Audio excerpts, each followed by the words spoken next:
बिस्मिल्लाहिर्रहमानिर्रहीम, अस्सलाम वालेकुम वरहमतुल्लाहि वबरकातुहू। सब्र की बात मैं बहुत करता हूँ, लेकिन आज मुझे खुद सब्र की ज़रूरत पड़ गई। शायद अल्लाह ताला से सब्र की बात करते करते, दुआ मांगते मांगते ये भी कभी कभी कह देना चाहिए कि अल्लाह ताला कोई ऐसा मकाम ना ही लेके आए जहाँ पर मुझे सब्र करना पड़े, क्योंकि जाहिर सी बात है इस तरह के टेस्ट होते हैं। आज ज़ोहर की नमाज़ अल्हम्दुलिल्लाह पढ़ाई मैंने एक मस्जिद में, और वहाँ पर हफ्ते में 2 दफ़ा पढ़ाता हूँ। तो वहाँ पर पढ़ाते पढ़ाते एक पूरे बच्चों का ना स्कूल था आज ना, वहाँ पे इस्लामिक स्कूल था।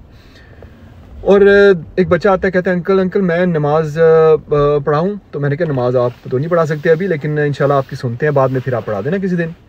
तो दूसरा बच्चा कहता है मैं इकामा पढ़ना चाहता हूँ, क्योंकि अजान के बाद होती है, नमाज से पहले होती है।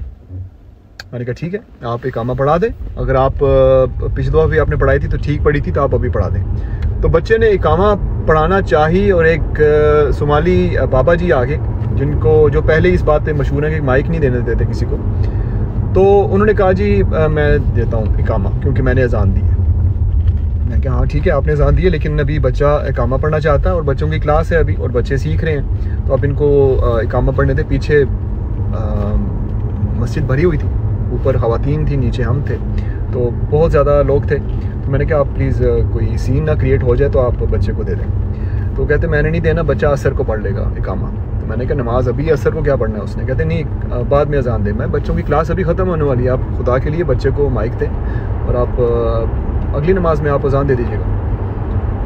बड़ी मुश्किल से उनसे माइक पे बच्चे को लाया गया, और वो बाद में नमाज ख़त्म हुई, फ़ारग हुई, सलाम फेरा मैंने, तो मैं समझा जी मामला ख़त्म हो गए हैं। मैं माइक पे शायद थोड़ी सी गुफ्तगू कर दूँ इसके बारे में कि बच्चों को अजान और इकामा जो है, जितना मेरा नाक़िस इल्म है, मैं कोई आलिम दीन तो हूँ नहीं, लेकिन जितना पढ़ा उसमें यह है कि बच्चों को इजाज़त है, उनको पता हो कि वो पढ़ क्या रहे हैं, और अगर बड़े मौजूद हैं तो वो पढ़ सकते हैं। लेकिन बच्चे अगर चाहते हैं कुछ सीखना, और उनकी इंस्पिरेशन और मोटिवेशन के लिए, उनको थोड़ा सा अपलिफ्ट करने के लिए आपको मस्जिद में ये माहौल रखना पड़ेगा कि वो डरते डरते ऐसी बातें ना पूछें।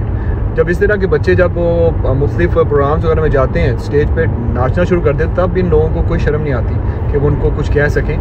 मस्जिद के मामलात में इनको अपने शरीयत याद आ जाती है। तो मैंने कहा ठीक है, आप हम फ़ारग हुए तो वो बाबा जी मेरे पास आ गए जी बाद में, और बात करना शुरू कर दी उन्होंने कि आपने जो किया है गलत किया है, बच्चों को इजाज़त नहीं है शरीयत के हवाले से, आपको शरीयत नहीं पता। तो शरीयत कहती है कि बच्चे अजान नहीं दे सकते, इकामा नहीं पढ़ सकते। मैंने कहा जो बच्चा यहाँ पर हाफिज़ुल कुरान था कुछ अर्से पहले, जिसने नमाज़ें पढ़ाई थी और तरावियाँ पढ़ाई थी, उसके बारे में क्या है? कहते हैं उसकी भी इजाज़त नहीं है। मैं क्या वाह जी वाह, ठीक है बात ख़त्म होगी। तो कहते हैं ठीक है जी बात ख़त्म होगी, आपको समझ आ गई। मैंने कहा नहीं, बात इस तरह ख़त्म नहीं होगी, मेरा मतलब है कि बात ख़त्म होती है, आप मेरे साथ बाहर आएँ, साइड पे बैठ के बात करते हैं, क्योंकि ये मामला मैं यहाँ पर ख़त्म नहीं होने दूँगा, इसलिए क्योंकि आप यहाँ रोज़ आते हैं, और मैं जो पहली जो 3-4 नमाज़ें अपने काम के दौरान पढ़ लेता हूँ यहाँ पे, लेकिन उसके बाद मुझे क्या पता कि आप बच्चों के साथ यही ना करते हो।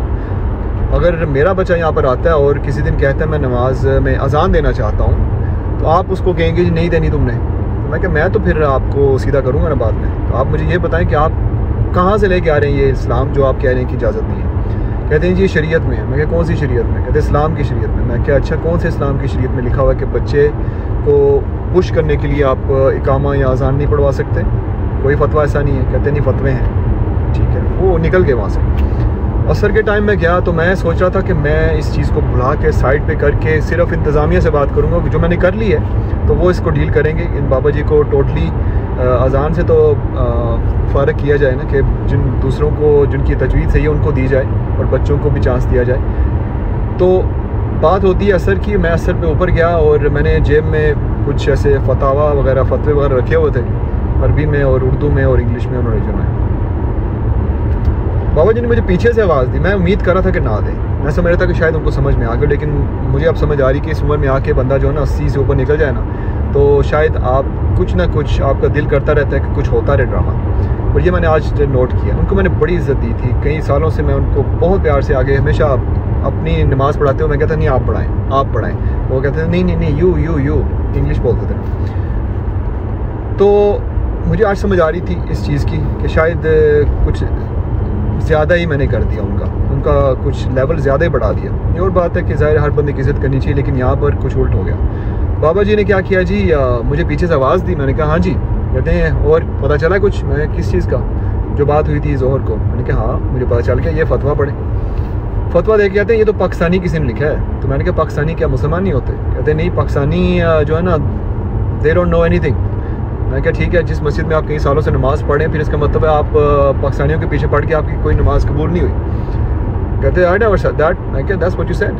आपने कहा है कि पाकिस्तानियों की फतवे और ये पाकिस्तानियों को पाकिस्तान में होता है, पाकिस्तान में बच्चे अजान देते हैं। मैं क्या पाकिस्तान में बच्चे अजान देते नहीं है, पाकिस्तान में तो हमारे अंकल जो हैं वो बच्चे को नज़रों से ही मार दें कि बच्चा पहली सफ़ में कैसे आया। तो पाकिस्तान में ये नहीं होता, आप कहीं और होता होगा। लेकिन बात जो सीरियस होती गई वो भाई साहब अपने आपे से बाहर होने लग पड़े। बाकायदा जूतियों के स्टैंड के पास हम पहुँचे, अपनी जूतियाँ पहन रहे, लेकिन उनको बस ये था कि मुझे गलत क्यों साबित करने की कोशिश की गई यहाँ पे, ये हुआ कैसे और इसने इतने बंदों के सामने मुझे ये क्यों कहा कि ये गलत मैंने कहा है। और मैं बार बार ये बात कर रहा हूँ कि मैं बर्दाश्त नहीं करूँगा इस चीज़ को, एक मुसलमान होने के नाते, कि मेरे सामने अल्लाह के घर में बच्चों को रोका जाए कि वो अजान देना चाहें या इकामा देना चाहें। मैं इसी बात पर अड़ गया। काफ़ी सोमाली जो थे मेरे साथ आ गए, जो कहते हैं कि कुछ भाई पाकिस्तानी हज़रात भी थे जो कहते हैं नहीं सब्र करें भाई, कुछ नहीं होता, बस बाबा जी हैं, इनको कोई समझ नहीं आ रही क्या कह रहे हैं। तो मुझे ये था कि ये बाबा जी चाहे मुझे जो मर्ज़ी कहें, लेकिन ये बच्चों को इस कॉन्वर्सेशन में डाल के इन्होंने बहुत गलत किया है। क्योंकि इसका मतलब ये है कि हमें अपने बच्चों के साथ जो गलत काम लोग करते हैं उनके बारे में तो हम रिएक्ट करते हैं, लेकिन ये काम हम गलत कामों में नहीं लेके आ रहे। ये बस ये कह रहे हैं जी बाबा जी हैं, कुछ नहीं होता। ये बाबा जी ने गलत काम किया है, ये वो गलत काम है जिस पे हमें सचमुच में गुस्सा होना चाहिए। दूसरे में तो गुस्सा होना ही चाहिए जो कि हाथ लगाते हैं बच्चों को इधर उधर, लेकिन ये उन्होंने बच्चे के जहन पे हाथ लगाया, उनकी सोच पे, उनकी अल्लाह ताला से मोहब्बत दिखाने के बारे में कि वो अजान देना चाहता है, और उसको रोका गया है। और मैंने रोकने तो नहीं दिया, लेकिन अगर मैं ना होता तो बच्चा कभी भी वहाँ पर इकामा ना पढ़ सकता, अगर कोई और भाई साहब होते वहाँ पे। लेकिन ये और बात है कि वहाँ पर जितने भी इमाम हजरात हैं उस मस्जिद में सारे इजाज़त देते हैं कि बच्चे इकामा पढ़ सकें। तो ये बाबा जी निकलते निकलते आगे से ऐसे होता नहीं, ये बंदा धमकियाँ देता है कि क्या तुम्हें पता है इस्लाम। मैं कि मुझे पता क्या है, कुछ नहीं पता इस्लाम के बारे में, लेकिन हम बाद में दोबारा बात करते हैं इसके बारे में, लेकिन किसी ऑफिस में बैठ के मुफ्ती हजरात के दरमियान में, क्योंकि ये मामला हल करेंगे और आप आइंदा से बच्चों के साथ ऐसी हरकत नहीं करेंगे। और मेरा बच्चा भी इसी जगह पे पढ़ता है, और अगर वो कभी ये कहे कि मैंने अजान देनी और आप उसको कहें नहीं, तो ये तो पर्सनल लेवल हो जाएगा ना फिर से। और मैं अभी भी दूसरे बच्चों के लिए इस चीज़ को अपनी जंग समझ रहा हूँ, और आप जो है ना इस चीज़ को कंट्रोल में रखें, और आइंदा से आपने इस तरह से बच्चों से बात नहीं करनी। तो वो बंदा आगे से कहता नहीं मैं तो करूँगा।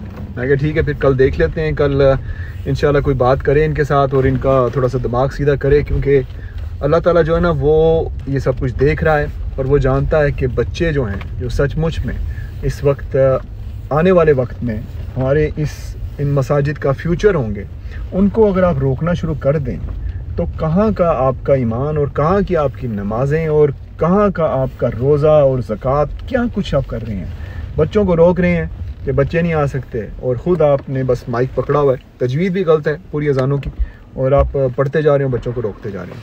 आप इसके बारे में थोड़ा सा सोचिएगा, क्योंकि मैं सोच रहा हूँ, और इंशाल्लाह जब तक इसका हल नहीं निकलता इसके बारे में बात करते रहेंगे।